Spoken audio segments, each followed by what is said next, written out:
যায়।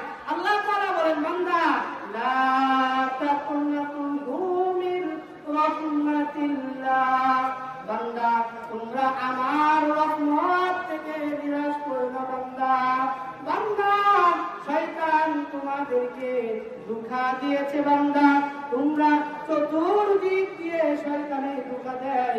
আল্লাহ তাআলার কাছ থেকে শয়তান বলে আল্লাহ যে আদম সন্তানের জন্য আল্লাহ জান্নাত থেকে বের হয়েছে, আল্লাহ ওই আদম সন্তানকে আল্লাহ আমি জাহান্নামের দিকে নিয়ে যাব। আল্লাহ তাআলাকে ইবলিস ডাক দিয়ে বলেন আল্লাহ আমি আপনার বান্দাদেরকে গুনাহ করানোর মতো ক্ষমতা শক্তি আমাকে দেন। আল্লাহ তাআলা বলেন যা যা যা তোকে সেই ক্ষমতা দিয়ে দিলাম। শয়তান বলেন আল্লাহ আমি আপনার বান্দার শরীরে ঢুকে প্রত্যেকটি রোগে রোগে ঢুকে আমি আপনার বান্দাদেরকে গুনাহ করাইব।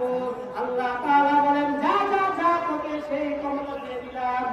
এক পর্যায়ে আল্লাহ তাআলা বলেন তোর কথা কি এখন শেষ হয়েছে কিনা? শয়তান বলেন ইবলিস বলেন হে আল্লাহ শেষ হয়েছে। এবার আল্লাহ তাআলা ডাক দিয়ে বলেন হে ইবলিস এবার ভালো করে শোন, তুই যদি আমার বান্দাদেরকে গুনাহ করাইতে আসমান জমিন ভরপুর করে ফেরত করতে পারিস, আমার গুনাহগার বান্দা যদি একবার গুনাহের দিকে অনুতপ্ত হইয়া আল্লাহ তাআলার কাছে একবার ডাক দিয়ে আল্লাহ বলেন না আল্লাহ আল্লাহ গুনাহ হয়ে গেছে আল্লাহ আপনার রহমান রহিম নামের ফিসলা করিয়া জীবনের গুনাহগুলো মাফ করে দেন। শয়তানকে আল্লাহ তাআলা বলেন ও ইবলিস আমার বান্দা যদি আমার কাছে একবার মাফ চায় আমি আল্লাহ তাআলা ওই বান্দাকে সাথে সাথে মাফ করে দেয়। বলেন না সুবহানাল্লাহ। শয়তান বলেন আল্লাহ আমি আপনার বান্দাদেরকে চতুর্দিক দিয়ে ধোঁকা দিব।